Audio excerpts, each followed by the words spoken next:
Hello, Internet.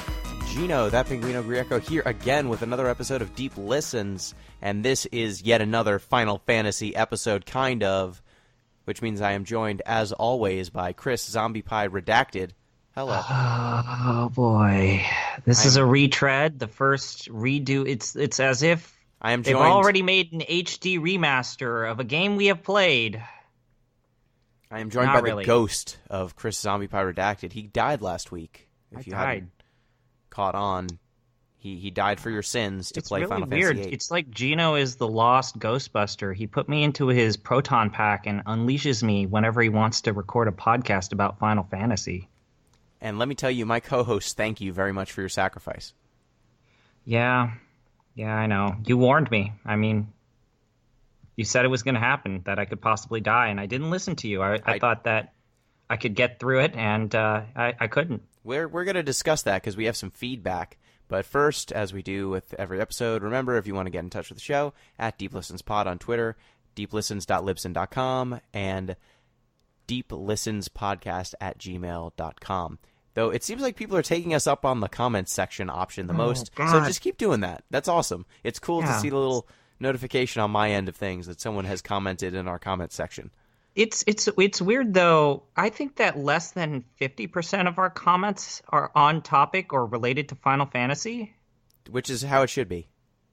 It's nothing for the basketball 5-minute is what I heard from you. But nothing. No, not right now. We don't have a basketball 5-minute. I could just reread the other comment. No, I know you talked about how you want this to be your intro, but there's probably better in the future. I don't have to read it again. So, just in case you were wondering, we are going to be discussing, during the main part of the podcast, a little bit of reevaluating Final Fantasy VIII and going over our Giant Bomb Community Endurance Run stuff from last week, which, let me tell you, we have currently raised $6,460 of our $5,000 goal. It's a lot of money.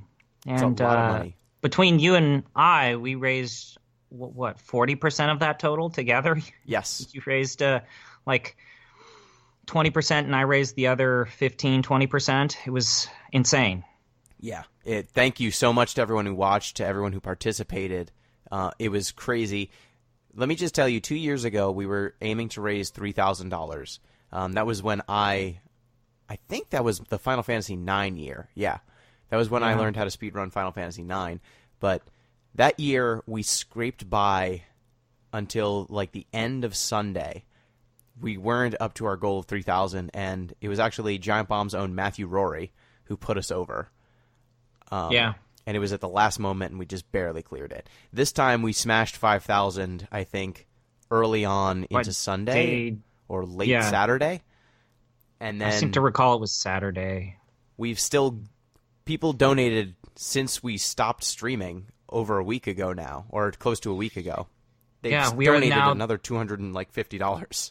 Correct. We are now the number 2 team. Unfortunately, we won't be able to beat the most corrupt bank in the history of modern America, HSBC, but we beat those goddamn teenagers and their high school. No, it's the other way around. It's the other way around? We have passed HSBC. Oh, snap! With our latest donations, we have, as you said, the most corrupt bank in modern America. We have passed them. And those kids from Brighton High School have continued their reign of terror, giving education to kids. Project. Yep. Yeah. Well, it's all for a good cause. Who cares who it came from? Yep. Exactly. Who cares? But hey, if you want to help us, get over some high schoolers, and you have like $2,000 that you're not, it's just burning a hole in your pocket. Please do donate. Obviously, the Giant Bomb Community Endurance Run will still be taking donations, though many of the donation incentives have already been either paid out or determined with postage to soon come. And you actually got... I did not count myself in the, like, whoever raises the most gets a hot swag bag from Pencil Promise, but you will get a hot swag bag. Congratulations. And so this leads us to two of our comments, or bits of feedback. Let's go with the off-topic one first, then we'll go to the one that's on the GBCER, because I feel like that one will be a good segue. So the first one comes from someone who goes by Angel, Quick question. Why does Chris always make a passing reference to Nekopara whenever he's on an episode of Deep Listens? It seems like whenever Chris is on an episode of Deep Listens, he makes at least one passing reference to Nekopara or a rumored episode Gino aborted. Are these two things connected? Did I miss a joke from an earlier podcast? Well, Chris. Should I tell the story, or are you going to tell the story? You can tell the story. I can tell the story. So this was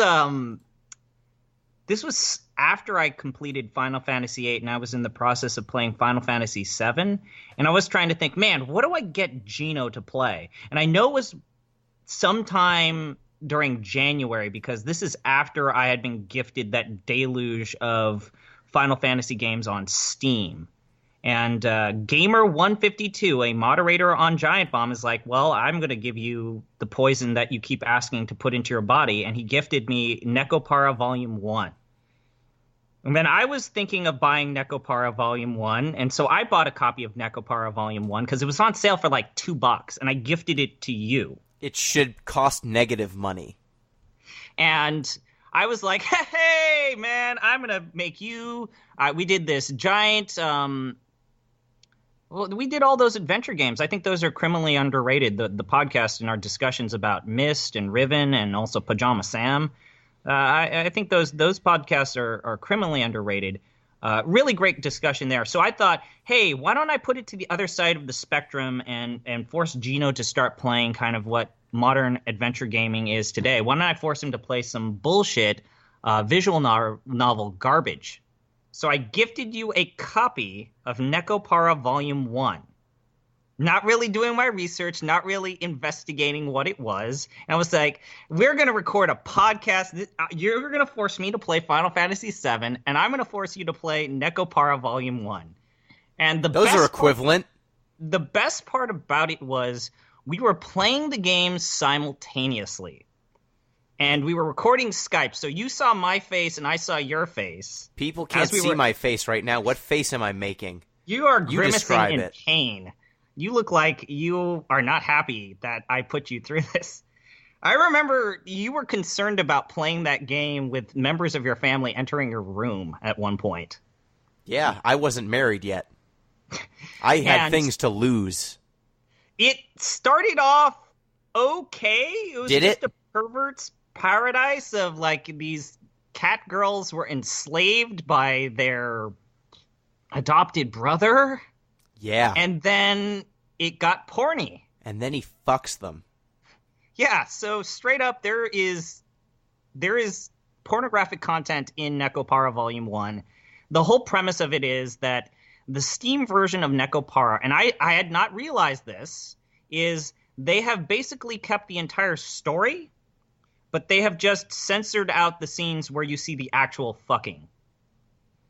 But you see the before, the after, and the dialogue is still in the game unchanged. So you did this. You know what happened. You're on a watch list. And while we are playing the game, Gino just says in frustration, once we were done, we are not recording a podcast. I refuse. And then I think you stopped the Skype conversation. And then I had, at that point, thought that I had fucked up and ruined our friendship. So, like, I went to bed thinking that you and I weren't cool anymore. No. And was actually really nervous. And then literally the next Steam chat conversation you had is, hey, I think we can start playing Final Fantasy VII next week, and then we'll record a podcast. And then you tried to convince me that we would record more podcasts, and that would be less time talking about a Final Fantasy game. So it all came around.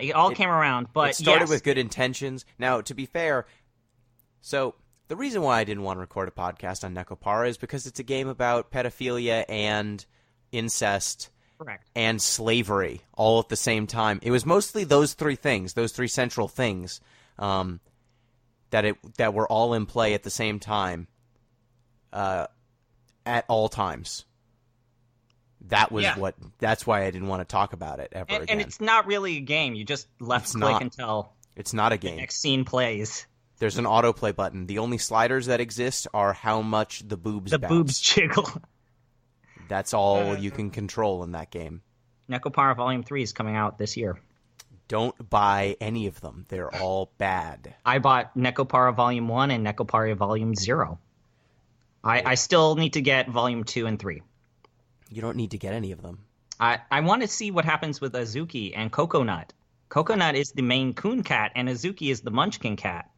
Spoilers. The Munchkin cat is the smallest one, but she's actually the oldest one. That's the joke. Spoilers, they fuck. And then there's Cinnamon, who's the Scottish Fold cat, and she's the one where she's got a perverted mind, so her head goes into the gutter whenever she talks about things. But she actually has a heart of gold. And then there's Maple, who's the very serious cat, but she has the mentality of a child. This is all bad. It's all bad. They're like a year old. It's all bad. Everything's bad. We're not going to talk about this ever again. So there you go. Still make jokes about it, but yes. There you go, Angel or Angel. Thank you for your email, your message. That's why we talk about it, and that's why we don't talk about it. That's why Gino doesn't like it when I get to pick the games for our podcasts. Yeah. You got one chance, and you threw it away. I picked Jade Empire, and that was also kind of an important shit show. So but literally every game I've forced you to play has kind of destroyed a part of your humanity. And Mist and Ribbon kind of destroyed a part of your humanity. And one of the games that I made you play raised $1,000 for charity. So, you know, who's to say? But speaking of that, we have another comment from someone who goes by Hamish. Dear Gino, I have no idea if this email will be read on the normal podcast or the Final Fantasy podcast, but either will do. I want to preface this email by first congratulating you on successfully piloting another edition of the Giant Bomb Community Endurance Run. The money you raise will be put to good use, and you should be proud of this. However, I feel it is important to mention how physically taxing some of your streams were. Yeah. The three worst offenders being you, i.e. Gino, Nicky Rooney, and Zombiepie. To Gino, I would like to mention how you played large swaths of Final Fantasy V on top of your more physical tasks without proper breaks and hydration. I can only imagine it took days to recover from your many streams. This is true. This is true. Nicky Rooney's stream was a depression factory. Watching a grown man eat food to become increasingly miserable and throw up is one of the worst things you can do. At one point, I was afraid the man would give himself food poisoning or irritable bowel syndrome. Then there was Chris, Zombiepie Redacted. The man played a day and a half of Final Fantasy VIII. At one point, he admitted that to what I think were compound headaches and hallucinations. Not only that, but on the third day, he played Final Fantasy VIII for 9 hours without taking a single break. No person should ever do this. So again, thank you for raising money for charity, but maybe next time, not have it come at the cost of your own physical well-being. So, let me address the first. Let me at least address the first two. So, for me personally, this is my third community endurance run my fourth, where I've learned how to speedrun a game. It is my third marathoning of a game. They've all been Final Fantasy RPGs. For every single one of my speedruns, I prepare for months in advance.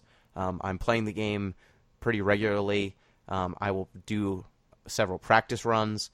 I get myself conditioned for these events, and that allows me to kind of offload a lot of the thinking and a lot of the taxing kind of work of thinking through these games. So while I am not taking a break playing, JRPGs kind of give you some nice lulls, and if you know what you're doing, you can kind of sleepwalk through some of it.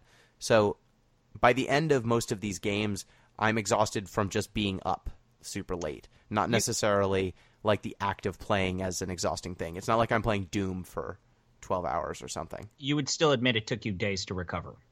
Yes, but that was more because I was staying up till like 12 or 1 to make sure that the event ran smoothly. Oh, God. Yeah.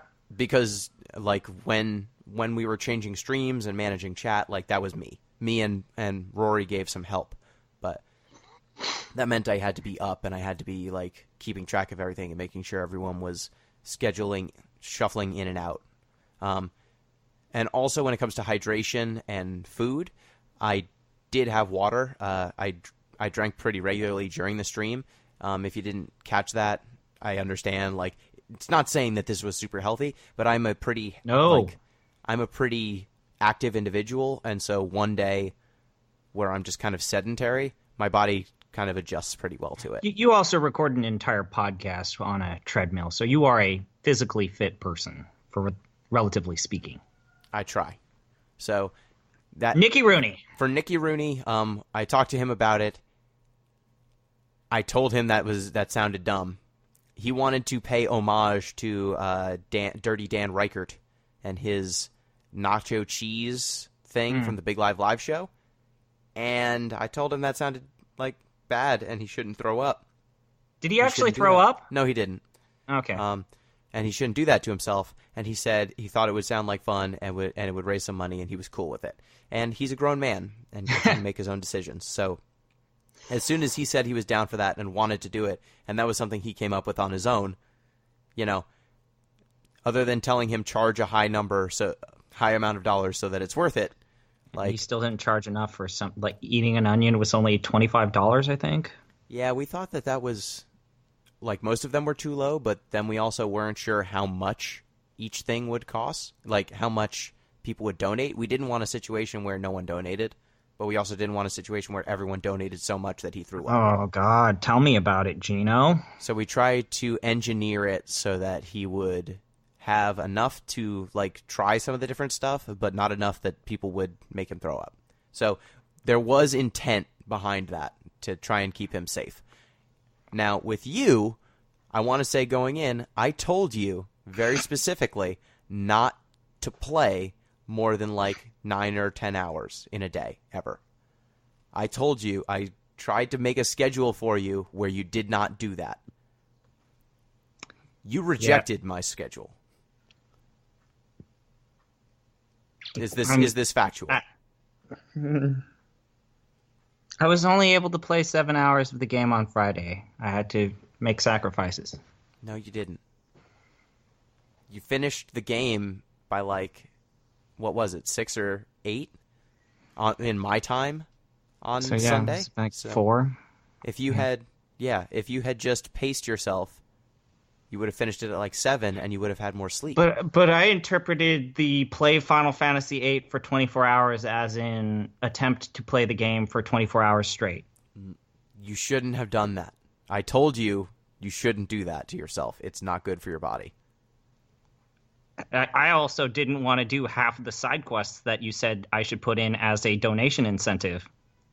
That is true. However, those side quests were not like that time-consuming. Had you just not listened to Zell, I probably could have gotten them all. Yeah, I could have gotten them all. And most of them are pretty quick. Yeah, they are. He's right. I don't know if I was hallucinating. I was just saying that I was having a hard time seeing the text at one point. Like, my vision was blurring. Yeah, and which is still not good. Yeah. And I put it up on Giant Bomb, the archive. First off, the quality of my archive isn't great. It's only the second time I've ever streamed, and that takes practice. But by about halfway of the day 2 stream, probably should have stopped. Yes. I was like half of my commentary is just a series of grunts and moans and just, oh God, what am I doing? And then complaining of like physical pain. Yes. And then I tried to help you on Sunday. You tried to help me, but it was really clear that I was just too foregone in terms of exhaustion and just mentally collapsing. I was falling apart by the seams. Like I almost had an anxiety. Would you describe it as kind of like a panic attack or something like that? I mean, you were photosensitive to like Quistis's degenerator attack to the extent that I thought you had epilepsy. Like, I was really worried that you just shouldn't play. You should just stop playing, period. And I think I told you, like, just never, just don't use that move. Just stop playing. And then I kept playing. I played for another 8 hours. Yeah, so first things first, like, if you ever plan on doing this again, I'm not going to play one game for 30 plus hours. Yes. You need to dial it back next year. We need to do a roulette or something, and then how about we do the Infinite Final Fantasy Challenge? Is that every the one $50 adds in an hour. That's a terrible idea. let's go ahead and just take the money you raised this year, assuming that we somehow managed to not raise more money next year, which we've done every year. I don't know why people donate. Why was I the second most donated stream? Was it because people was it the Schadenfreude factor? Do you think people enjoyed watching me play a game poorly? I think people like you. Yeah. I think you have fans. I think I have fans too, but it also was, Schadenfreude.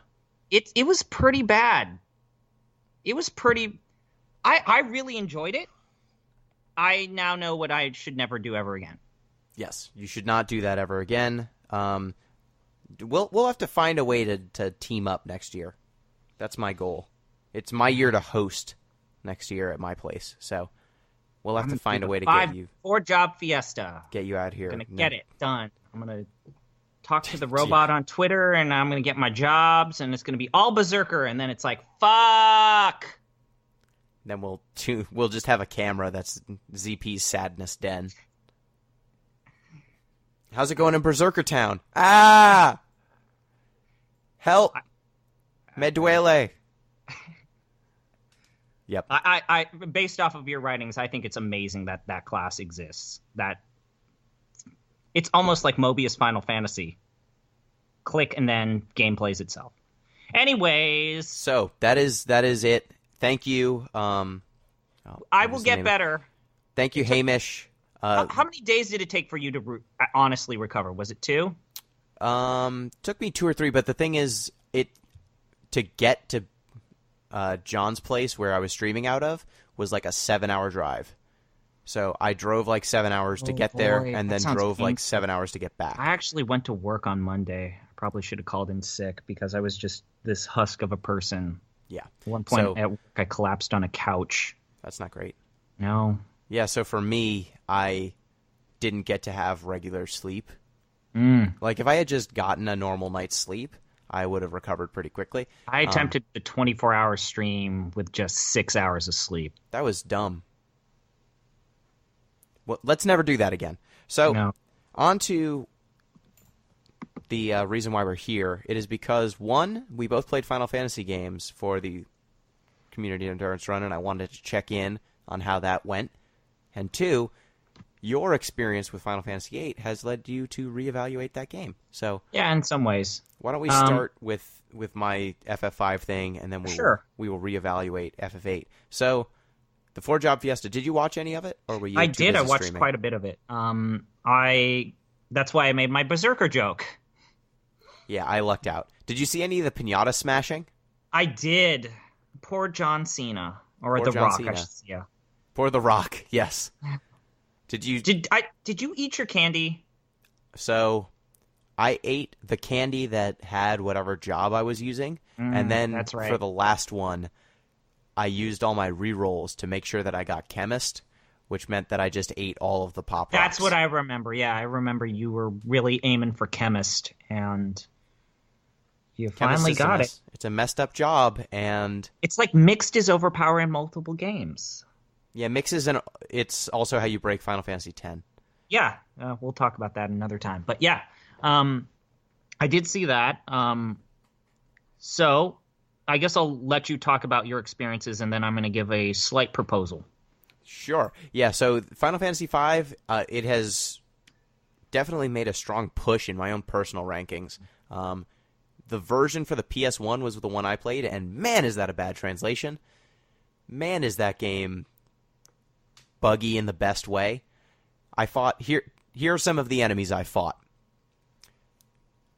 Money Mage.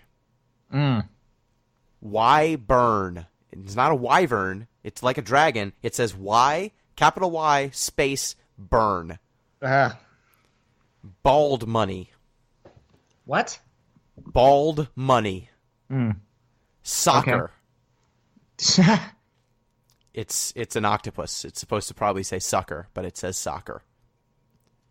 I think those were the 4 that every time I saw them. There was also Black Goblin and White Snake. Black Goblin was BLK. How big was the White Snake? It was about as big as the Black Goblin, but with the Black Goblin, it's BLK Goblin I think all lowercase, and then White Snake was white space snake with both capitalized. It was a nightmare. That game is poorly translated. One of your characters is named Princess Salsa. Was Ted Woolsey out of Square at that time? I don't. So he was the one who translated FF6? Yeah. Woolseyism is a fairly important concept in terms of anime, because that philosophy of translation is still a thing in terms of dubbing of anime. I have no idea who translated it. I assumed it was a computer. He did 4 and 6. Okay. Yeah, because 5 was not translated to English until the PS1 era. It did not come out when it was on the SNES in the U.S. It was translated as part of, I think it's Final Fantasy Anthology for the PlayStation 1. It came in a package with Final Fantasy 6. Wow. So it's not it was not given the time and the care. But some of its bugs and things that were not caught. It seems like a charming as fuck video game. Like, that's the thing that I got it, is that even with its problems in terms of its translation, those characters seemed like the most garrulous cast of Final Fantasy characters I've seen since 10. Yeah, that game does not care about like seriousness that much. It has its moments of melodrama, but at the end of the day, the enemy is such a just like ridiculous conceit, and all of the characters are such boilerplate. See, I didn't see the ending of your stream because I haven't played the game, so I guess I'm in for a treat. Yeah, so for me, I actually got like one of the luckiest combinations of jobs for my 4-job fiesta. I got White Mage. What was the second job? Summoner. White Mage, Summoner, Chemist, and Ranger, which is a bow-wielding class. And White Mage made it so that I think with any other job combination plus White Mage, I think I could have beaten the game. It was just a matter of how long it would take. And then once I was able to use all my rerolls to assure I got Chemist, it was just easy town. Like, there were some moments where I just was up against walls because I was exhausted. Like, one of the hardest bosses in the game, I was just not in a good mental state. Sure. So I finished it, I beat it, then got stuck on another wall and was like, I'll come back tomorrow. What are some of the jobs, other than Berserker, that you straight up would refuse to have in your party for a 4-job fiesta? I think you said Geomancer was one of them. Thief is the one that I would absolutely have re-rolled if I got it. And the main thing for me is that I was not just doing a regular 4-job fiesta. I was also trying to race another person who was playing Bastion, which is a much shorter game. So I needed to be as fast as possible, which meant that jobs that just would take up way too much time were just not a thing I could take. And Thief just takes too long. You need to power level in the early game in a 4-job fiesta with a Thief, and I just don't have the time. Yeah. Thief, Berserker is miserable. Dragoon isn't great. Dancer is pretty bad too, but most of them are bad in ways that you can overcome. Thief just meant like I would have to lose like 4 hours in the beginning of the game, and I'd just be screwed. And Berserker just seems like a bad thing. Yeah, you don't want to just lose control of 1/4 of your party. Ever. Yeah, and having one character who is constantly out of your control at all times, just not a great look. Anyways, so I managed to beat the final boss by using a glitch that exists in the PS1 version of the game, which means if you play it on the PC, you will not be able to do this. Aw, shucks. But there's a mix combination that casts Berserk, and then I think like it's called Blink. It's a status effect where your character will auto-dodge the next 2 physical attacks targeted at them. And so it was designed as like a support thing that you'd want to do to your allies, but it works on every enemy in the game. Cool. And it glitches their AI in some cases. So I used that on the final boss, and then it caused him to not enter his second form. It caused him to not use any moves except physical attacks, and then it caused him to not enter his second form. And since I had white mages, I could cast Blink, which makes you dodge 2 physical attacks. So I just cast it on my whole party, and then he could never hit me. Awesome. Yep, that game's broken. That version of Final Fantasy V is broken. The original version of Final Fantasy V is broken. The other way you can beat the game very easily is by death by math. There's a blue mage in that game, and they have a move called Level 5 Doom that works on everything as long as you can get their level to an increment of 5. Which you can do via a whole bunch of different level manipulation techniques. It's a fun, broken game. So, Gino? So how was your experience? I caught the end of it. I heard you singing Eyes on Me as a broken man. Man, my Final Fantasy VIII thing. So you talked about you spend months preparing, right? Yeah. I spent 2 days. That was dumb. I told you you should prep like at least a week or two in advance. I did, and I spent 1 weekend playing the first disc. And There then are I was 4 like, discs. I got the first disc down. This is easy. And then I was done. That's the easiest disc. Yeah, I know.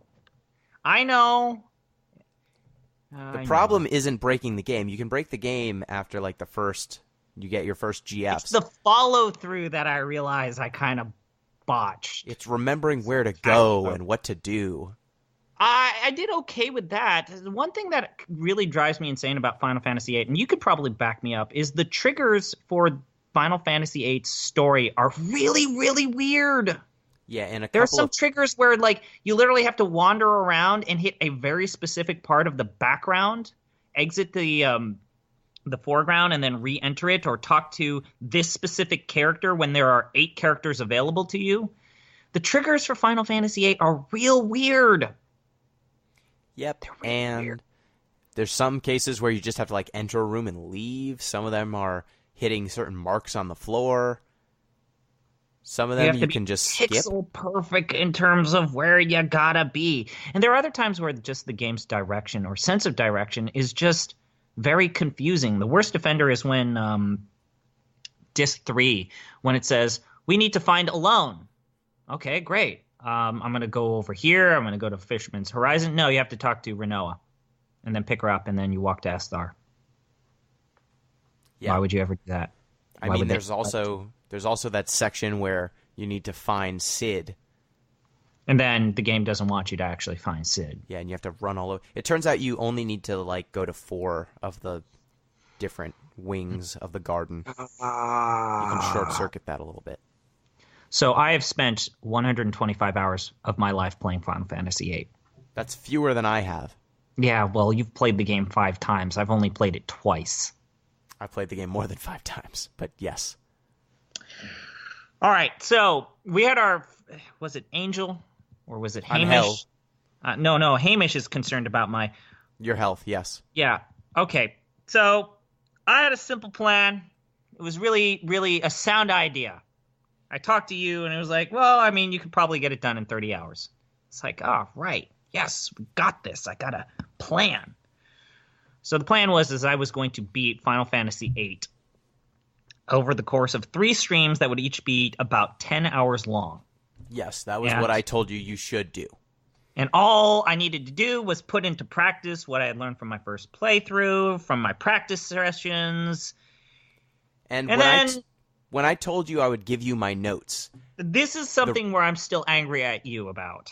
The reason why I couldn't give you my notes is I looked in my notebook. You kept promising me that you were going to give me my notes and was like, I'm not going to write down any of my ideas. I don't really need to practice these certain things. Gino's going to bail me out with the Google Doc of some of the most important concepts and how to beat certain missions. So the reason why is because I went through my speedrun notes, and they were like 3 bullet points because the only parts that I needed notes on were like very specific speedrun things. Yeah. All of the stuff that I'm capable of doing. I would include, well, you weren't going to need it. It was like, you only need to go like right, left, right in this one segment, which is not like a big deal if you're not speedrunning. But the problem was I assumed you still remembered my like guide for breaking the game, which is still on my YouTube channel if you want just the like. I'm gonna fess up. I totally didn't watch any of those videos. I After assume you told since, me to watch you've them pimped 4 or them. 5 times. Yeah. I didn't actually watch any of your videos. It's been a year since I've watched them. Yeah, so I told you, I've taught you, my son, how to break this game. Anyways, And so I thought you had that. I thought you had that in your head. I had it too. I thought it had it too. And then I started to overcomplicate things. I started to posture myself like a doofus. First off, I said I was going to play the game for 24 hours straight. That was a bad choice. Strike one. I said I was going to eat Vienna sausages whenever the word hot dog appeared. Strike two, I told you not to do that. I said you should eat regular hot dogs, and the reason why is because that way you will eat real food during your run, because you will not, then you don't have to take a break. You can just, oh, it's a fun, wacky thing, but actually my body needs nutrition to not stop working. And then I also started putting in like side quests and extra challenges that ended up elongating the game. Yeah, the Vienna sausage water shot was a bad choice. I didn't actually take it. I still need to do my Vienna sausage. No, you don't. No, you don't. You don't. Someone You're donated a grown man. $100. You don't need to do it. You don't need to do it. I have to do this at some point. You owe them nothing. I'll do it during the Final Fantasy X podcast. I'll take a shot of Vienna sausage water. No, don't. So we estimated that it would take me about 30 hours to complete the game. We were right? We were on. No. How much were we off? All right. It was 1 day, 12 hours, 58 minutes, and 53 seconds, which is 37 hours. Now, you may think that extra 7 hours isn't a big deal. I don't think that. That is a big deal. That is a big... Those 7 hours... So how much of that was just because I kept you got dying stuck and losing my progress? Yeah, you forgot to save. That was about... So I rage quit Triple Triad at one point and then lost about an hour. The first time I died in the deep sea research facility, I probably lost 2. So about 3 to 4 of those hours. Okay, so I was... If you had saved regularly, my estimate would have been pretty close. Yeah, I would still say that about 2 to 3 hours were added because of all the names. Fuck. You didn't even name your characters. I did too. When I did it. It's just people didn't fuck with my naming. Did your names horribly break your ability to play the game? Someone tried to name Squall Irvine. Yes, someone tried to do that to me. I passed that on. I think someone outbid them at the last second. Okay, so my stream became just a nightmare factory. So do you want to go down the names, or do you think that would be a total waste of time? No, we can do that. Okay, so Squall was named Selfie. I can thank you for that one. You're welcome. Renoa was named Lil B. Based God. Angelo was PJ. Griever. Angelo. Oh. Griever was Zell. We'll talk about why that's important. Quetzalcoatl was Zapdos. Shiva was Selfie. Ifra was Quistis. Siren was Shakira. Brothers was all caps got to float. We'll talk about that in a little bit. Diablos was Titus. Carbuncle was Renoa. Leviathan, all caps, hot dog. Pandemona was weed, all caps. Cerberus was Shumi Poo Poo when I talked about which side quests I refused to do. Alexander was Miss Rurer. Doomtrain was Quake Guy. Bahamut was Best FF is 8. Great. Jumbo Cactor was Ryan Davis. Tonberry was Selfie. You will notice that is the second thing that's named Selfie. This was a problem. Yep. So Squall was Selfie, same spelling. Shiva was Selfie, as in the photo. These were problems. And then Eden was YOLO 420, all caps. Good work, so two everyone. Things. One, renaming the characters totally ruins basically every story moment between Renoa and Squall. Of course it does. You mean Little B and Selfies? Everything just shatters apart. And also, I forgot how hard it is to remember which. I forgot how bad the interface of Final Fantasy VIII is. You don't even see like pictures or captions of the names. It's just the name Selphie, Titus, and it's like, oh fuck, who's who? Oh my god, I forgot. Did you not write down a? No, I didn't like, write it chart? down. No. Come on, man. Just write that down. Yeah. You've got the tools. You've got the power. One of my last battles was Selphie, and Zell against Zell.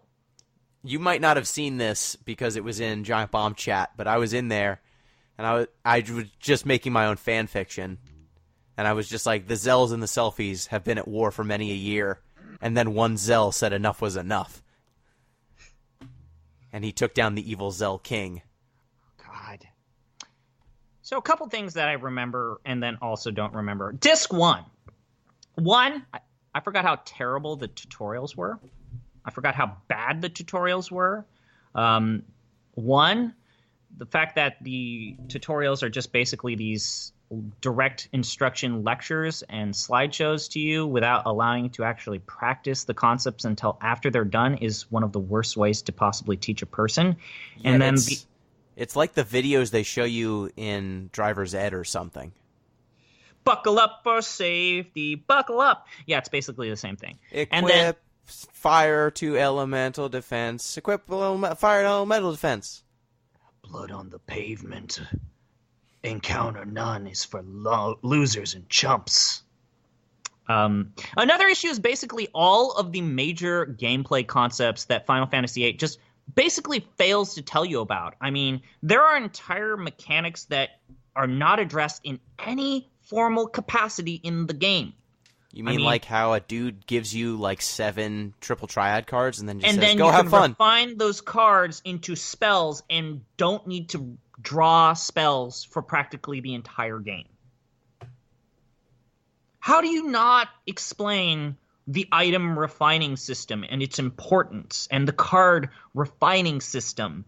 And when you're leveling up your GFs and you're trying to pick the abilities, it is not very clear what you're leveling up. You know, it says item refining or card mod. What does that mean? You don't know. You have no idea what those concepts are, what their importance are, how to utilize these abilities. Anything that's locked away to a GF, basically you're going to have to be the one to figure it out. It's your prerogative to figure out what it is and how to take advantage of it. Yeah, and how's about they default to leveling up your summon's HP and your summon's strength? Yeah. They assume that the thing you want to do with the summons is summon them. No. Or, oh God, it's just there's so many like bad things about, and the interface system is ugly. It's an ugly interface system. The menu system in Final Fantasy VIII is bad. It's a bad thing, and there's hidden depth to it. There's just a lot of Byzantine concepts that deserve more than 5 lectures from Quistis in the first disc. Yeah. But so that's all bad. But I'm starting to warm up to a number of things in the game. I'm starting to warm up to one, how hilariously broken it is. There are parts of the story that I don't feel like I gave the game credit for.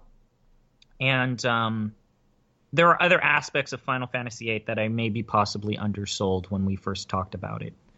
I still to this day think that if the game was just Disc 1, I think Final Fantasy VIII would probably be one of the best PlayStation 1 games ever made.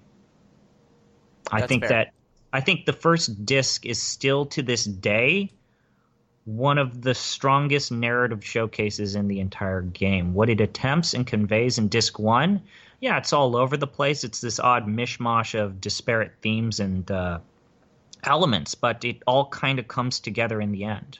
So what was it that convinced you of the game's brokenness being fun?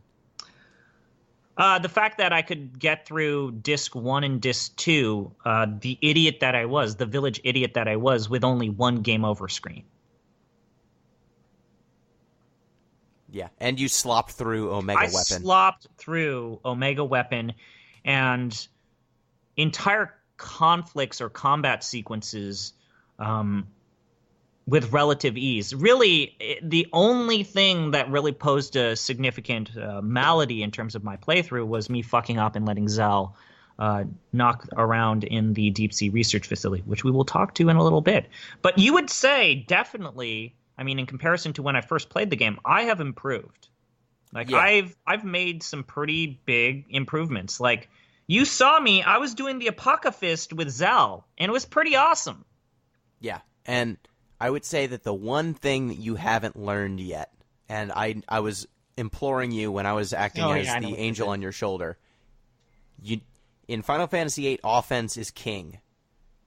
You would often get really worried when your characters were at low HP. Yeah. And I was like, nah, you're in conga zone right now. This is the time for you to just go ape and dance all over these fools. Just keep hitting limit breaks, and you will deal so much damage so quickly you'll kill them before they can act again.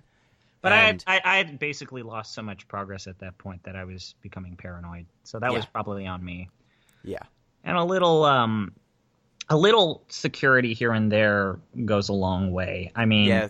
Had you just summoned Doom Train at any point on Yeah, that's the other thing that I totally... In hindsight, I think one of the reasons why I had such a hard time with, especially Ultimecia, I looked back at my original blog series, and the two things that I did during Ultimecia and the Deep Sea Research Facility that helped me, one, I used to summon Carbuncle at the beginning of every single battle, which is actually a legitimately good idea. It depends, but sure. Okay, there are certain times where you want to heal, and then it bounces off of you and hits the enemy. It's more just that some enemies, the only spells they cast go straight through Carbuncle, so it doesn't matter. But mostly, I don't care about summoning. So I would always cast Carbuncle and Doom Train at the beginning of a battle. Yes, that's Doom a Train is legitimately good strategy that I didn't do in my second stream. Yeah, he has an ability. One of the status effects that he always inflicts is Vitality 0, which is a status effect that actually sets your enemy's vitality to 0, which makes all physical attacks. I also forgot to play around with Tonberry King because there were a couple of battles that for the first time around, I played around with level up and level down, and that's super cool. I should have used that more. But Death by math. For me, it was that. I think that in terms of looking back on Disc 1, there's two things that I will take no shit about. I will take no shit from you and no shit from our audience. There's two sequences that basically caused me to come to a complete stop. One, the Tomb of the Unknown King. Fuck that labyrinth puzzle. That labyrinth puzzle is bullshit. It's no fun. It's zero fun. I mean, the game's Byzantine line of logic doesn't make the experience any better. In fact, it gives you one of the worst maps I've ever seen other than maybe Riven or Myst, if we're hearkening back to our first Final Fantasy VIII podcast. And then the other black mark during my day one stream, and I still think it's probably one of my least favorite levels, is the sewer sequence during the assassination mission. Yeah, that level sucks. The placing of the sewer makes no goddamn sense. The pixelated backgrounds come to sting you in the ass real hard, and it's just a chore to figure out where the game wants you to go, how, and if you are going in the right direction. I'm not sure if you saw this or not, but I basically accidentally went around in a circle twice in a row to where I ended up in Renoa's mansion when I was trying to do the sewer sequence. Sounds about right. That level sucks. Yeah, both of those levels really suffer from using the same frame of backgrounds. Logic. They use the same actual backgrounds multiple times, which makes it hard to know where you're supposed to go. I feel like I think you've talked about this before, is usually when you're doing a puzzle, there's a tell where there's a hint in terms of how you can parse out the logic of the puzzle. And actually, we could even argue that Ultimecia's castle, the painting puzzle, gives you a tell. There's no real tell for the Tomb of the Unknown King, nor the sewer sequence. And I think the Tomb of the Unknown King, you just need to look at the map and remember where you are on it at all times. With the sewer level, it is literally just you're going to walk up to these things and click on them, and then hope that you go in the right direction. But yeah, I think the one thing that I really do appreciate in hindsight, and it's something we can probably talk about, is I think the first disc of Final Fantasy VIII is really a spectacular showcase. I still think that it's a bit of a mishmash. I mean, the story basically begins with Squall going through this exam, becoming a child soldier, and working for this mysterious for-profit organization, and then somehow he's entangled with assassinating a sorceress. But, I mean, when the spectacle is as amazing as it was at the end of Disc 1, I mean, that ending is great. I love the ending of Disc 1 of Final Fantasy VIII. It's such a great way to hook me in. Like, Squall's out of commission, Adia is victorious, everyone's lost. We've lost. And it's only the first disc. And then plus, those Laguna sequences are still great. Those Laguna sequences are still probably the best part of the game. Laguna's a genuinely good character. There's a sense of brotherhood with him and all his friends, and you know his romance with both Rain and Renoa's mom. Julia, yeah. Those come across as like real romances, whereas Squall's romance with Renoa is plot by convenience. I disagree, but that's fine. We've already had. We're not going to do this again. But I would say the first disc is so good that people came up with a conspiracy theory to explain that the first disc was the only disc that was real. That was real. Squall is dead. I think that you can read into it. If it gives you, it's basically kind of the indoctrination fan theories for Mass Effect 3. If you're putting that much effort, I mean, first off, video game writing is going to adhere to Occam's razor. If you're putting in more thought into a game's story than the actual people who wrote it, you done goofed. Generally speaking, yes. So day two. Day two was kind of a bad thing. This is where I was trying to do my 24-hour stream. I went to bed around 2 a.m. It took me 8 hours to complete Disc 1. You'll be happy to know that I was able to get through the robot spider without getting caught. Yay! So I actually got real good about that. From time to time, I would mess up maybe one of the triggers. But, you know, that's okay. I can at least... It was literally like when I first played the game. I'm saying literally a lot. The first time I played the game, I basically had to beg you, Gino, I don't know, I have to fight the spider like 700 times and it keeps killing me. And now it doesn't kill you at all. Doesn't kill me at all. I just do a Pocket Fist over and over again and then it dies. And then you get 50 AP. Okay, so day two was when I started eating the Vienna sausages. I will tell you, I ended up consuming the contents of a single can. How many is that? That is 8. Oh, God.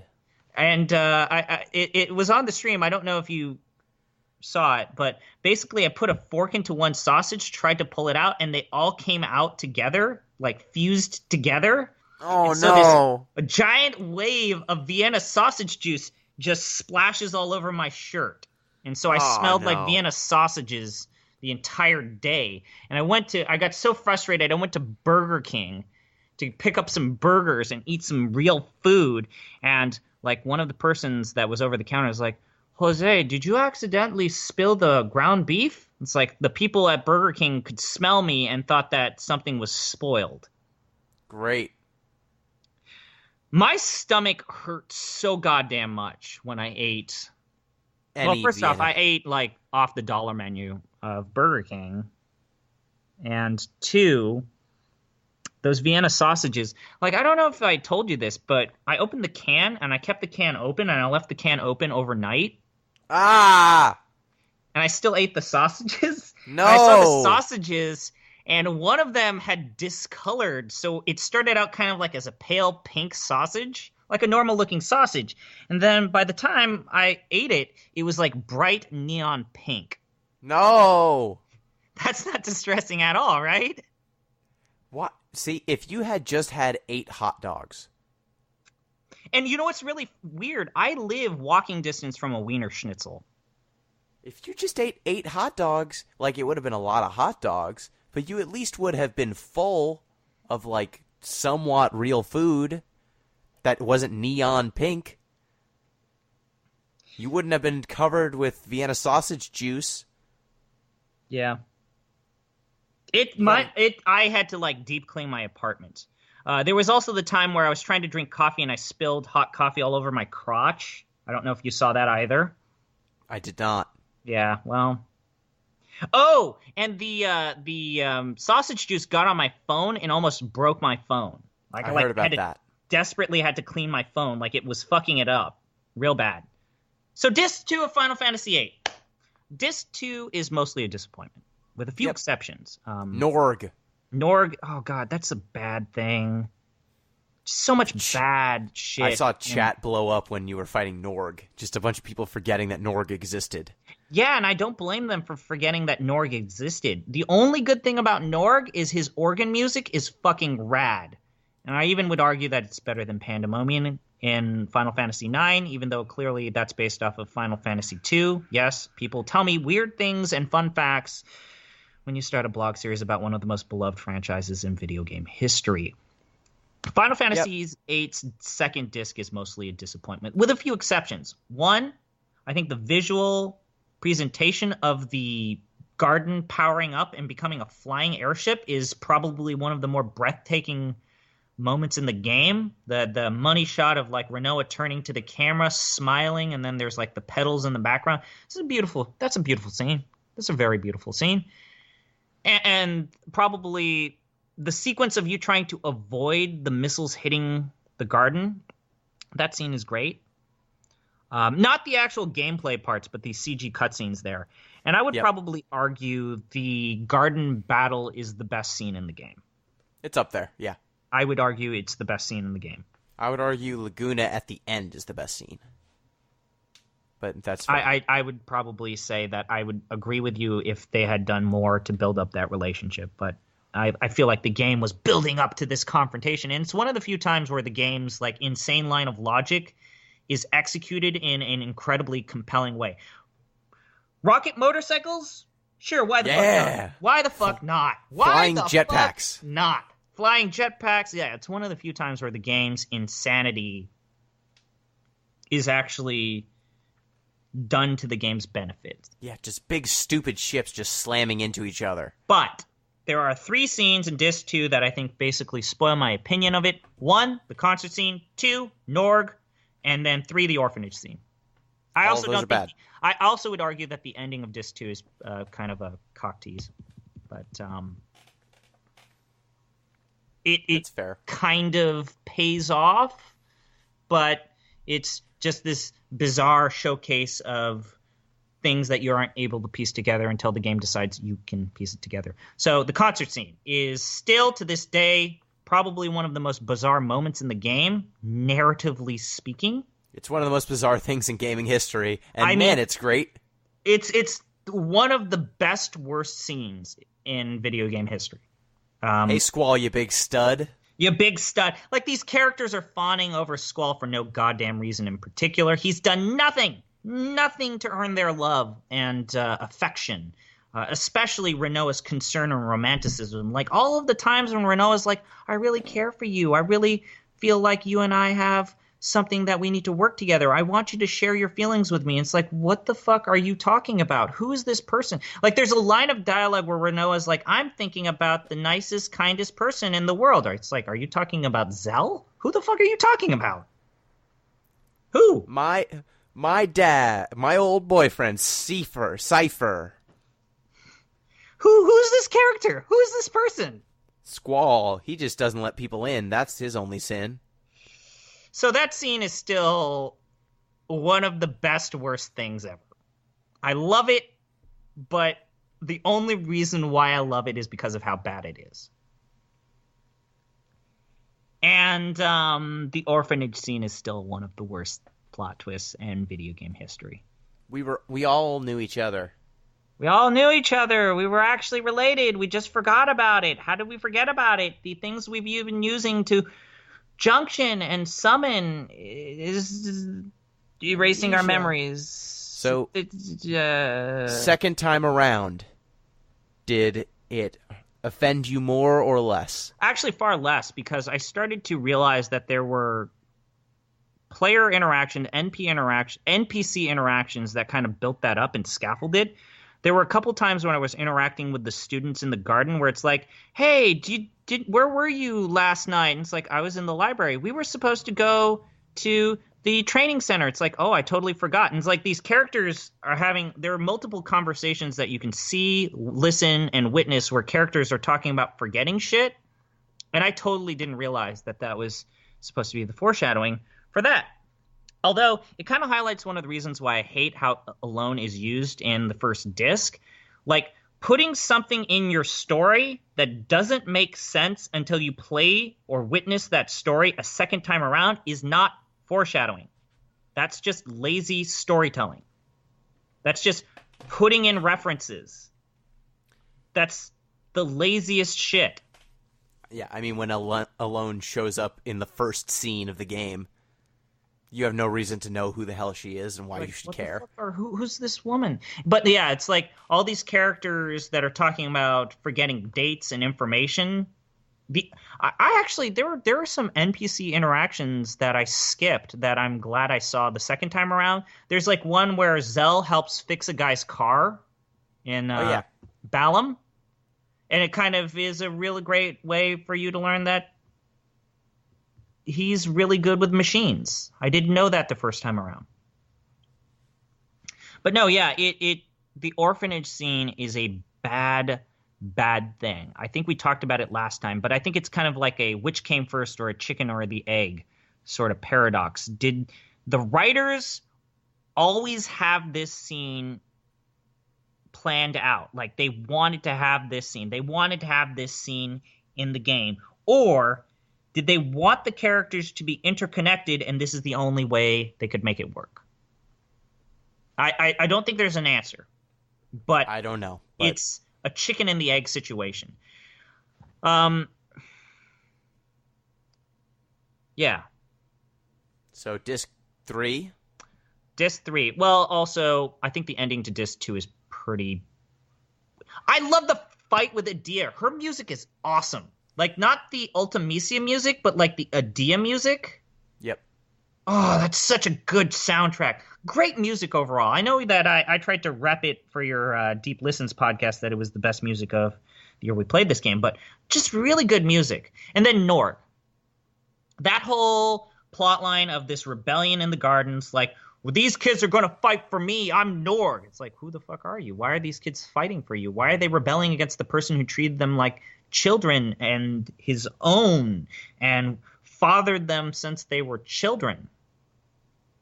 And then Norg's just this evil monster man in the basement of the garden, and that makes no goddamn sense. That makes no goddamn sense. I'm going to choose this random dude. How is there an evil monster man? How did they get food? Is one of those like masked hooded guys just bringing down a cart full of hot dogs to him? Like, how did no one know there's this evil monster man in the basement? Four, hot dogs. Four. I think for the most part, Disc 3 slightly recovers from Disc 2. Very slightly. One, I actually think I'm coming around to Squall. I think I'm not quite all the way to your camp, Gino. I'm not 100% sold on Squall as a character, but I feel like I undersold him a little bit.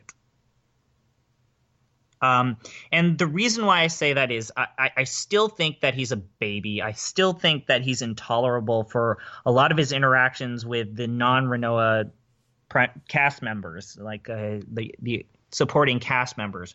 But there are scenes where Squall shows humanity, and he's actually pretty good.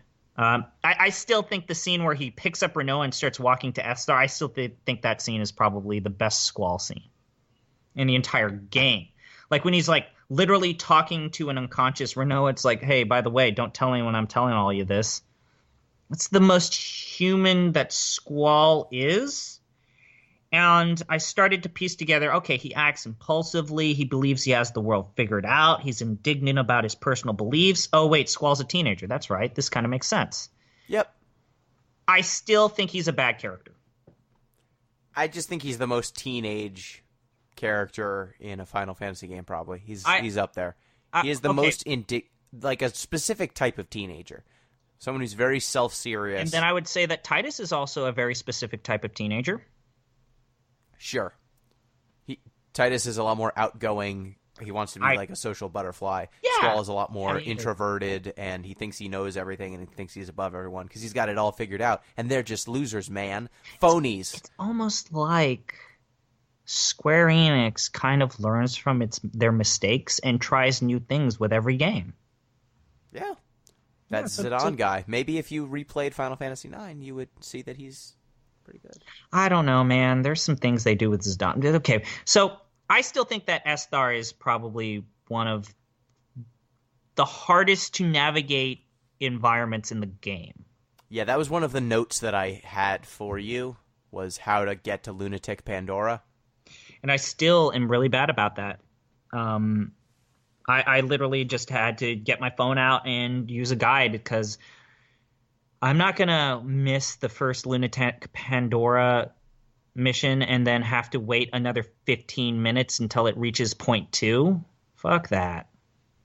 I forgot how much walking around you have to do. Like, you leave Esthar and then have to walk to the memorial and then the space station, and it's all so very slow. And I know what you're going to say. You can buy the car, but the car runs out of gas, and then you have to walk anyways. Why does it run out of gas? Who made a system where you had to put gas in the cars? I don't know if you saw my video stream, but I forgot what the controls were for the car, so I was perpetually driving in reverse. Sure. Sounds about right. And then that space scene. God damn it. I love the look of the space station. But everything about what happens in space is bad. Everything that happens in space is bad. And the space station kind of highlighted to me that I really think that the design team of Final Fantasy VIII just had their locations planned out and a bunch of concept art planned out before they actually wrote the game, like wrote the story. And it's like, we're going to put in just this beach town fun place. We're going to call it Balam. And then we're going to have this environmentally friendly place, and it's going to be timber. And then there's going to be this geodesic-looking future world called Esthar. Awesome, man. And then a subterranean race under the ground, and they look kind of like slugs. I feel like the game's art design is not consistent. I mean, you even mentioned it when I saw your... No, I did watch one stream. I watched your 6-hour stream where you got me my progress back. That's what I kept watching, which meant that I was really prepared for Disc 1 and half of Disc 2. But even you mentioned it. Just look at the train system. Each of the trains is a different goddamn design and architecture in Galbadia. There's no cohesiveness in any of it, which is kind of there's a lot of great ideas in FF8. They just don't come together, and even the soundtrack is all over the place. Yeah. I mean, I like the soundtrack, but you're right. It's really good. It's just spotty. It's just like this location sounds one way, this location sounds completely different, and they are ostensibly neighboring towns. And you know what? I'll take that over some of the more, like, a game like, say, Lost Odyssey, or some of the other, like, slightly more generic JRPGs. I will take a mismatch of inventive ideas over something that is thematically consistent but bland. I feel like also I got to give Square Enix credit. They figured that shit out in the very next game. Yeah, I think 9 manages to be both evocative and cohesive. Even 10, even though the locations are very distinct from one another, they really figured out how can we have distinct locations that build up a sense of culture, a sense of place, a raison d'etre, if you want to be dramatic. So it's this apocalyptic world. Each location helps build up the sense of this is the post-apocalypse. So the big thing that I really have to take Final Fantasy VIII to task to is the fact that it's very clear that we are post-war, post-devastating war, where all of these people, all of these children are left to fend for themselves, and we don't see a single goddamn piece of evidence that this war has existed. Each of the cities are pristine and perfect. Each of the locations that we go to, other than maybe the Shumi village, are kind of stable and full of life. There's no sense of actual war, devastation, destruction. Even when we have Adele fall from the sky, the only time that we really know that shit's fucked is when Ultimisia starts bending time and erases everyone from the planet. Well, there are a couple of spots on the world map that are supposed to show the fallout of the war between Esthar and Galbadia. Yeah. But that's not enough. Like, that's not enough. There should be towns that have been impacted. I got to give 9 credit. When there's a war and there's a battle, that place, like, what's the one? Clyra. Clyra is dead forever. Slyra is a smoking hole in the ground. And, not Alexandria. What's the other? Bermesia. No. And Limblom and Alexandria. Limblom's all the of one them. where you actually see the city slowly progress and slowly build. Oh, they needed just one place. And I even feel like Final Fantasy VII does a better job of like showing different states of Midgar. Like Midgar as a slum, Midgar as a metropolis, and then Midgar boarded up and kind of in the process of fighting a war. Yeah, Midgar has some spots. I think the only spot where you can see that is the garden. Yeah. You can see it a little bit if you revisit. The problem with 8 is that it does not force you to revisit any of the places that do change. No, and I still didn't have the time or the patience to revisit it. That's something that I've always meant to do, is go through the portals and revisit the locations, but I don't feel like there's a lot to see there, because based off of what you've said is basically everything's abandoned. Well, unless in Disc 4 you cannot. You can't revisit places. They're sealed off. In Disc 3, though, if you fly back to, like, say, Dale, the first town, like, that giant spider robot will be on the beach, and it'll be broken down. You can talk to people, and they'll be like, stuff's really different from when you were here before. If you go to Timber, I don't think it's under martial law if you return. So there are a couple of spots that change a little bit, but it's nowhere near, like, anything in 9 or 10, for that matter. Yeah. I feel like there's a problem with 8's inconsistent art direction, and basically I attempted the 2 hardest side quests and they broke me. Yeah, So Zell, he tells you he's good with machines and you listened. I listened to him. I shouldn't have listened to him. He sets off an alarm that makes it... That's a fucked up scene in that game. Is like, it's like, oh, Zell, the entire game spends like a surprising amount of time building up Zell as this mechanic or expert of machines, and here's his time to shine, and then it backfires. Now, if you weren't using the encounter none strategy, there's not that big of a difference between if you let Zell do his thing versus not, but you very much were, so... Yeah. It was a pain in the ass for you. So I basically didn't complete the Deep Sea Research Facility. I had to draw Eden from Bahamut? No. Tiamat. Yeah, it was not fun. That's part of the reason why it took me 37 hours instead of 30. And I still think that getting Doom Train is just a pain. It's just a pain. Yeah, there's no fast way to get Doom Train. Malboros are probably one of the hardest bosses or enemies that you can fight in the entire game. Just that bad breath attack is no joke. It's not a joke. That attack is no fun.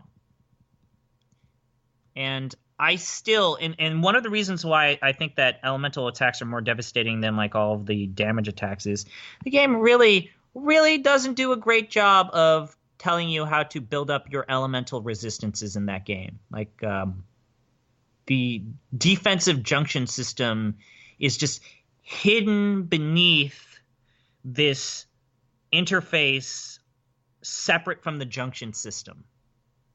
It's a bad system in terms of the UI.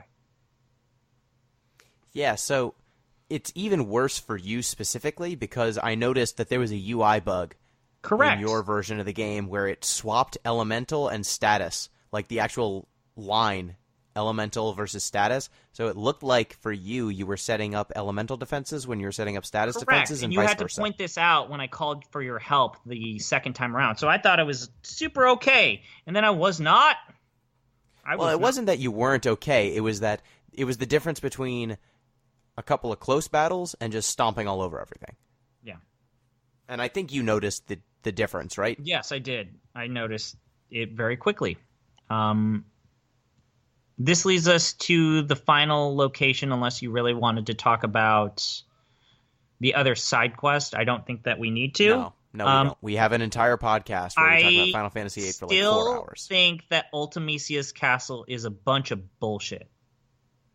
I love Ultimecia's castle. I like it as a location. I think it's one of the most beautiful locations, but I find the whole premise of that level to be just a series of contrivances that are very meddlesome.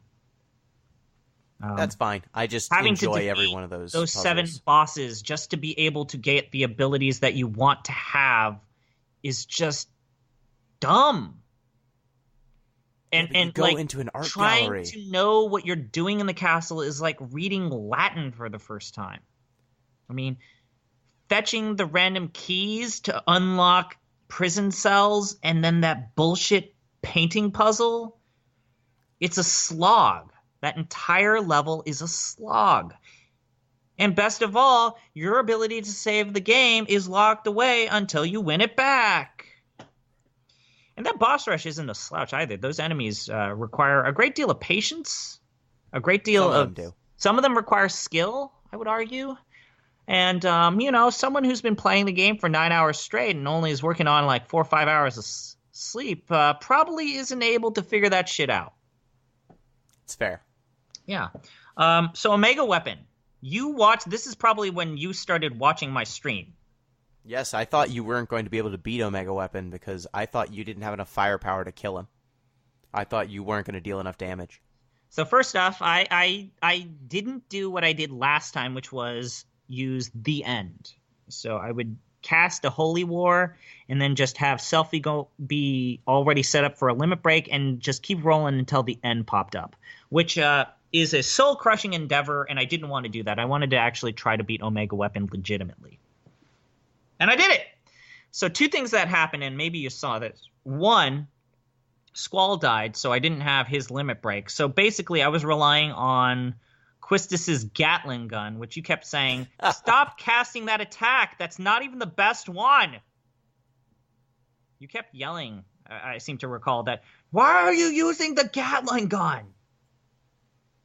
Because my thing was mostly that you should just be using Squall and Zell. Like, yeah. Quistis doesn't have a big multi-hit combo, sure. So she can... I did the Apocalypse. You have to admit, I'm pretty good at the Apocalypse, which is, for those that don't know, you do headbutt and dropkick over and over again because they're the easiest commands to do, and they're the quickest commands to do. And if you do it real well, you can basically put in like 20 attacks in a row. 2 things that are very important that I got real lucky with. 1, right before, as my Holy Wars wore off, Omega Weapon cast Gravity, which was clutch, because if he did Medigo Flame or Ultima, it would have been game over. But he cast Gravity, and everyone in my party went into low health. Second thing that happened, and you saw this, my Holy Wars wore off, and I didn't realize it until like 15 seconds right before Omega Weapon was about to do Medigo Flame. And I snapped off a Holy War right in the nick of time.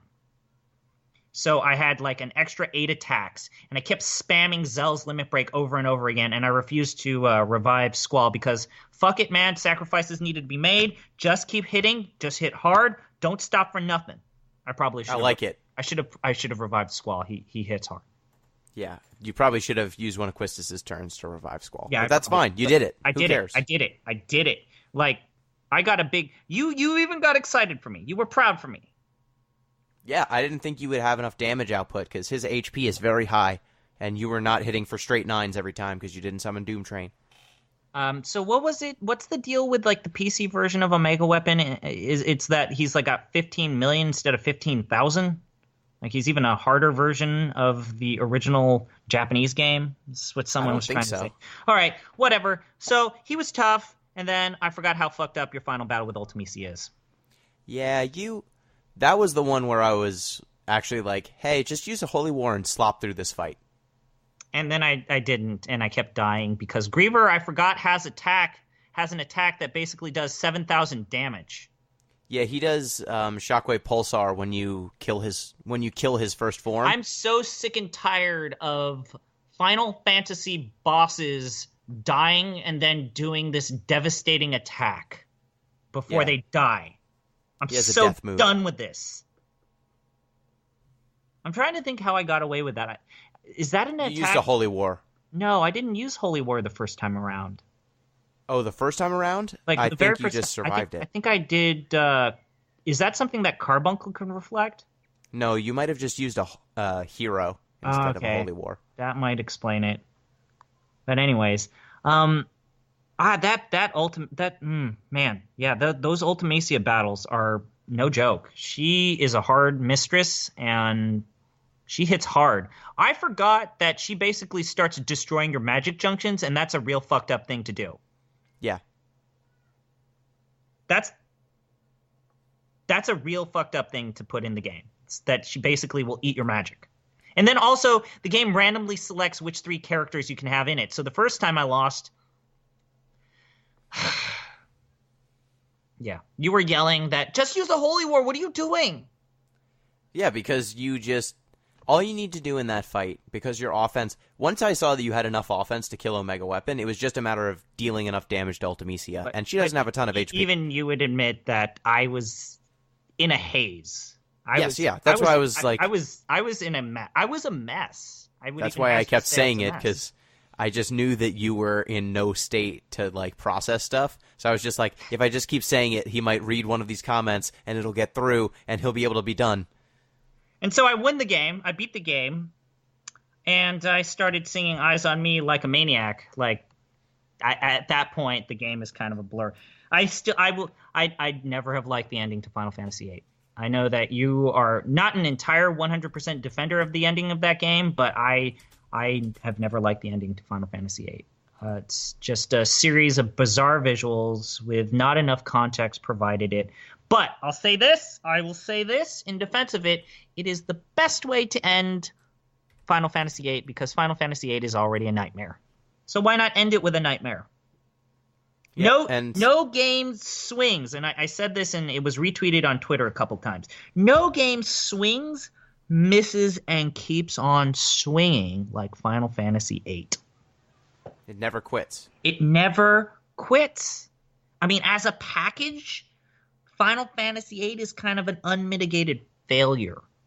But for some goddamn reason, it has enough charm, and it's honest, and it's earnest, and it tries so hard. It falls on its face all the time. But like a little kid that's trying to learn how to ride a bike without any, side wheels or, mini wheels.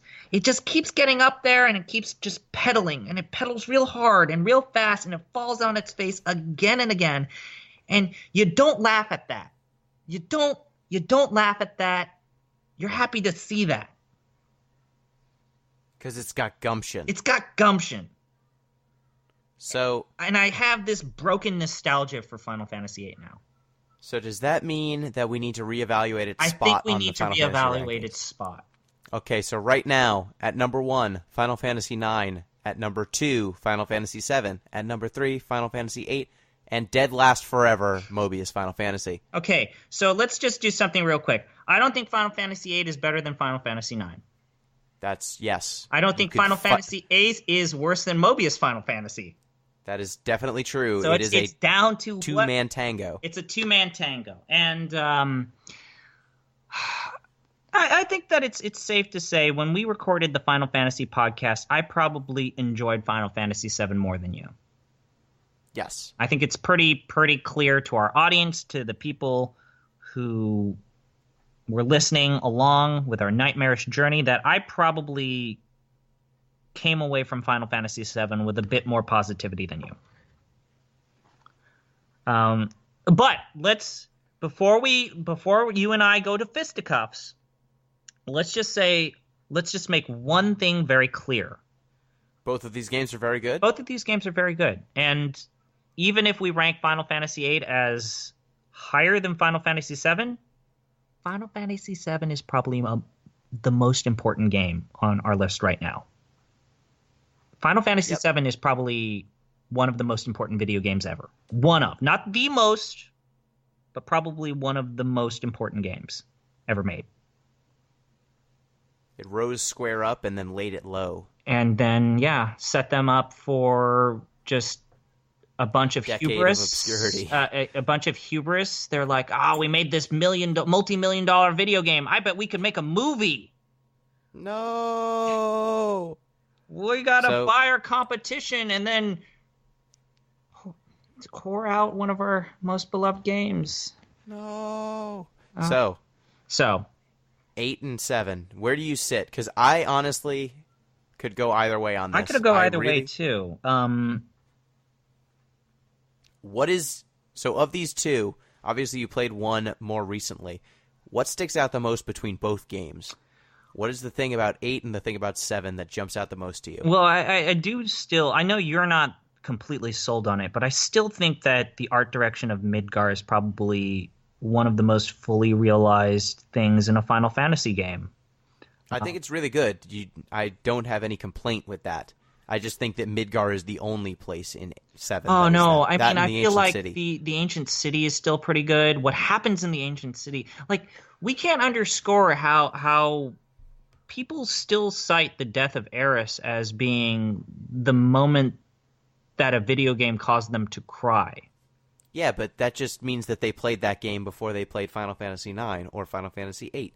Like, there's people who cite all of these games as the first time a game made them cry. Like, the Rain Laguna scene at the end of 8 made me cry when I first saw it the first time. Like, I just didn't play 7 first. Here's how I would kind of say this. Halo is not the greatest first-person shooter ever made, but it's probably the most important console first-person shooter ever made. Final Fantasy VII is not the greatest JRPG, but it might be one of the most important. That's fair, but which one's better, 7 or 8? Okay, so in terms of gameplay, I definitely enjoy playing 8 more. But I have to say that 7 is a more straightforward experience, and I would probably say it's easier to play. It just requires a lot more time. 7 requires a lot more time. 8 is easier to play if you know what you're doing. 7 is easier to play going in with nothing. So, I mean, as someone who really likes Final Fantasy VIII, you mentioned this when we recorded the Final Fantasy podcast. You were like, well, you know, as much as I don't like this, as much as I don't like that, if you want to play or analyze video games academically, you have to play 7. Do you envision a person who you would non-ironically recommend play Final Fantasy VIII? Certainly. I think that if you are a game design student who is interested in RPG systems, I think that 8 might be one of the coolest academic experiments a major console maker has ever done. Sure. I think that I respect the fact that it's so different, and it's kind of radical. It's disappointing that they never went back to this, like the junction system. They could have probably figured it out. But not even like the junction system. Think of all the problems they're trying to solve with this game. They're trying to solve grinding, leveling, grinding. They solve the grinding problem. They solve enemy levels adjusting to your level and having multiple AI routines based on what level your characters are at, and having multiple like draws and things that you can get from enemies so that there's a reason to be low level or high level. They allow you to play toggle enemy levels as like a mechanic. They allow you to just like completely reshape your party on the fly. Absolutely. They make every item intertwined and like have multiple uses beyond their straightforward use in combat. Like, it is radical how many things they're trying to solve. It is a game where money doesn't matter. Correct. Yes. Like, it is so different from all the other games in this series, and it tries to solve so much. They let you turn off random battles. Like, that was mind-blowing at the time. So it's amazing how ahead of its time and how many novel attempts to solve RPG combat this game has. I think that is worth playing unironically by just about anyone who's interested in seeing alternate attempts at solving these same problems, because frankly there are games up till now that still haven't learned the lessons that this game, now close to 20 years ago, I think solved or had a relatively good solution. Moving the ball. There was forward progress. Yes, like Skyrim basically uses similar things to the relative you're right. leveling. I guess like, I'm not saying it drew inspiration. I think Skyrim drew inspiration from other games that did similar things, but drew inspiration from Bethesda's philosophy of Lamarckism, use and disuse. But yes, but there are a whole bunch of games that have kind of gone down this route of relative leveling and combat at when you want it, and crafting systems. Like, crafting systems are one of the hottest things in games right now, and Final Fantasy VIII had one of the most elaborate, deep crafting systems in a JRPG. It has that crafting system. It is a deep-level crafting system, but it doesn't take the time to showcase. But once you know it, let me put it this way. The game doesn't even know the value of some of its mechanics, though. It doesn't, but, like, kids are into Minecraft right now, and you look that shit up in a book or you look it up online, you don't actually... People are way into, like, Dark Souls, and that is even more obtuse. So I feel like this game, once you get the mechanics down, it's got a lot going on. Yeah, I just... But it's really bad at teaching. It's really bad at teaching. I would even argue that, in hindsight, I don't know if I actually like the story to Final Fantasy VIII. That's fine. I do.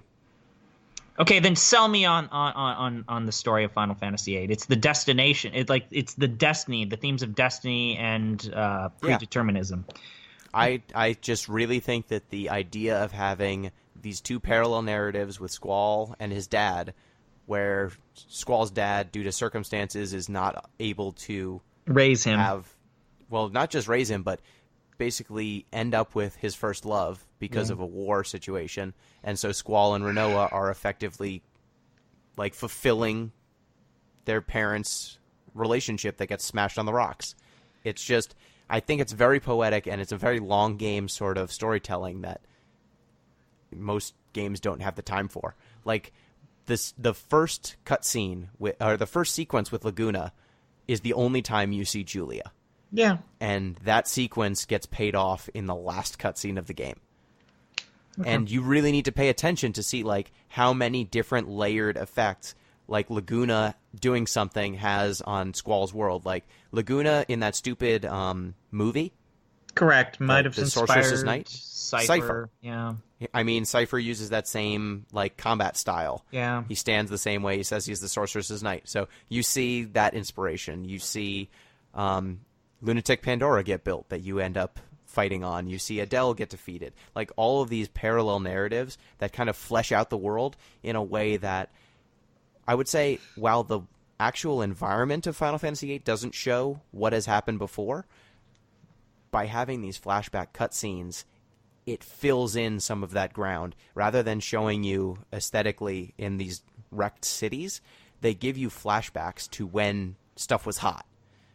To streets full of military vehicles, to cars, to places locked down under military rule. I feel like some of those locations that you're talking about aren't as explicit about their intent as you're making it seem to our audience. I also would say that one of the big problems that I have, at least in terms of this dual narrative structure, is that it almost highlights how Laguna is far superior to Squall. In terms of being a character, in terms of being a narrative set piece, in terms of conveying the human element in the story. Sure, and that's why the thing I like about Squall is the part where he gets with the daughter of Laguna's, like, first love. But I like Laguna's story acted out through Squall more than I like Squall, and that's a problem with the game. That is a big problem. I think it cannot be underscored how our protagonist is kind of a pain. He sucks a lot. He sucks a lot. Like, his first interaction, one of his interactions with Quistis, where he tells her while she's going through some heavy shit, is to talk to a wall. Which is still the best line in that game. It's the Don't you think in hindsight it's kind of weird how they've retconned Cloud to be more like Squall? I think that's insane. Don't you think it's weird that in Kingdom Hearts, Squall's not named Squall? What is he named? You'll find out. What? Yeah. I'm not gonna play fucking spoilers. Kingdom Hearts. Maybe one day. What? Are you fucking with me? He's not named Squall in that game, but he is Squall. Yeah. What? Yeah. No. Yeah. Oh, I gotta look this up.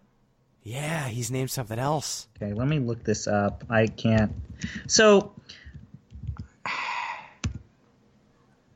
I'm not gonna say it because there might be.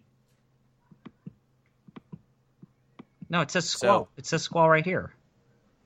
He goes by Leon. What the fuck? Yeah.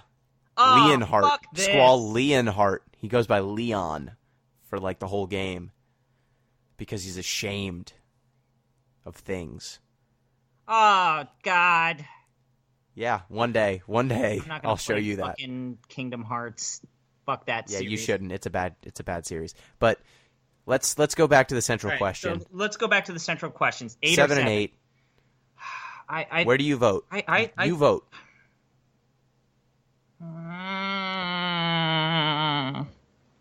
I honestly feel like it's a 50-50 because I like playing 8 more than 7, but there are characters to 7 that I still cherish, and there are moments in 7 that I appreciate more than 8. And I feel like in the handful of emotionally resonant scenes in 7 far exceed the totality of 8. I think I agree, and I think we should leave everything just the way it is because 7, I think the things you like about 8 in terms of playing it, I think are there in 7. You just have to be a little bit more flexible with the materia system and have a little bit more knowledge. I bet if you replayed 7, you would like it more as well, and I don't think replaying 8 should have boosted enough in your eyes. Now, my personal list would flip those two, but that's fine. I can acknowledge that there are things about 7 that are better than 8. And I can again, also acknowledge... to our audience, we both really like these games. We both... Yeah. You maybe aren't the biggest fan of 7. It's still probably... You should... If you're listening to the podcast, you should play Final Fantasy VII. At least once in your life. At least once... All of these games except for Mobius. Don't play Mobius. You should probably play Mobius to see how deep the rabbit hole goes. You should probably do this black tar heroin to find out how deep the rabbit hole goes. Okay, real quick, I know this is really off topic. I think everyone should play a free-to-play game at least once in their life. Everyone should smoke at least one pack of cigarettes at least once in their life. You should play a free-to-play game to see how exploitative they are, to see how... Like, Gino, maybe you're not aware of this, but that's the direction that a lot of Japanese developers are going, is they are making these exploitative free-to-play mobile games, and they believe that this is the future.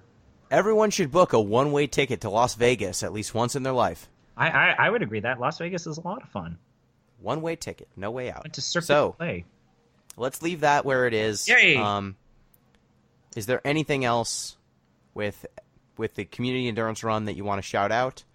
And then, actually, no. Let's send Final Fantasy VIII out the way that we should. Do you want me to sing Eyes on Me? I have the lyrics pulled up as well. Okay. Just let me get the lyrics as well.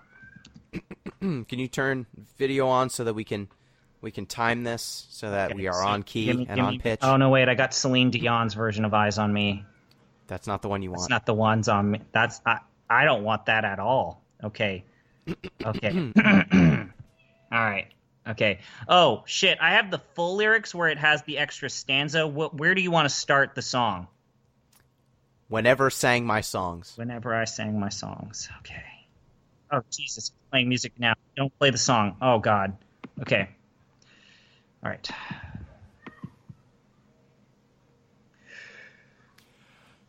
Whenever I sang my song on the stage on my own, whenever I said my words, wishing they would be heard, I saw you smiling at me.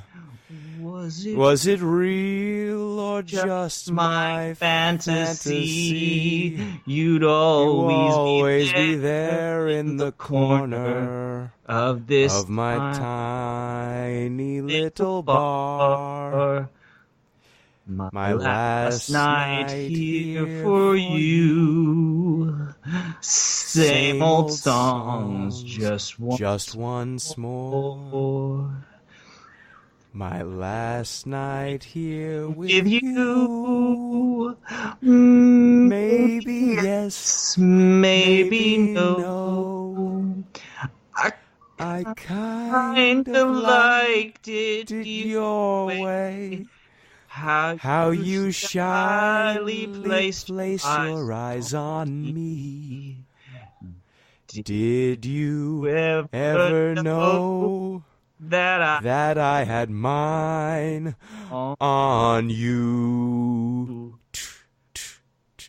Darling, so there you are, with that look on your face, as if you're never hurt, as if you're never down. Shall I be the one for you, who pinches you softly but sure?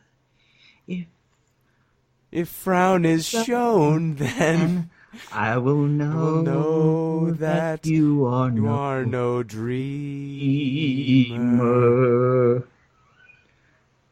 So let me come to you, close as I wanna be, close enough for me to feel your heart beating fast, and stay there as I whisper how I loved your peaceful eyes on me.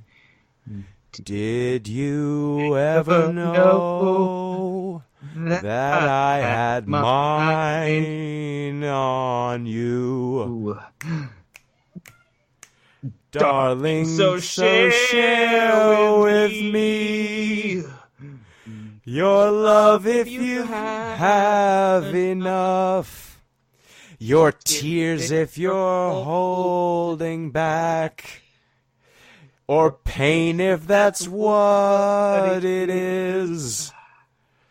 How can I let you know I'm more than the dress and the voice? Just reach me out then.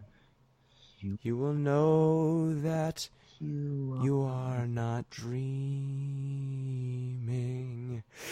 Darling, so there you are, with that look on your face, as if you're never hurt, as if you're never down. Shall I be the one for you, who pinches you softly but sure?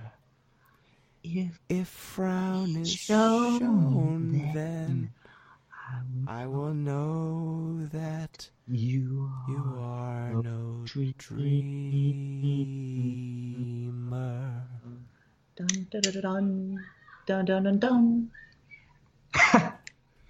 Oh, boy. And that's the end of Final Fantasy VIII. Thank you so much for convincing me to do this. We won't have to play that ever again. For as much as I owned and complained about it, thanks you, Gino, for convincing me to do the community endurance run. I will do a better job about not hurting myself for the sake of charity. Don't drink Vienna sausage juice. Don't do it. You owe people nothing. You died for their sins. You owe them nothing.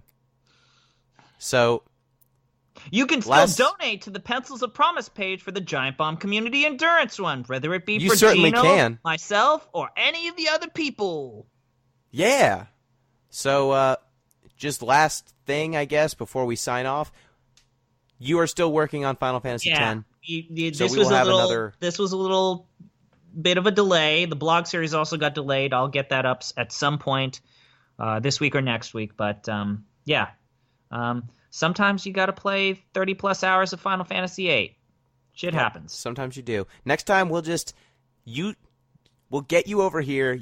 You play Final Fantasy IX. I will speedrun Final Fantasy IX as many times as I can while you're just playing 9 once. I'll just bang out as many as I can. That sounds like a bad thing, because you have other plans. Oh, no. We'll figure something out. For next time. So thank you once again, Zombiepie. Remember, you can get in touch with the show at deeplistenspod, deeplistens.libsyn.com, or deeplistenspodcast@gmail.com. Thank you. Peace. Till next time. Peace.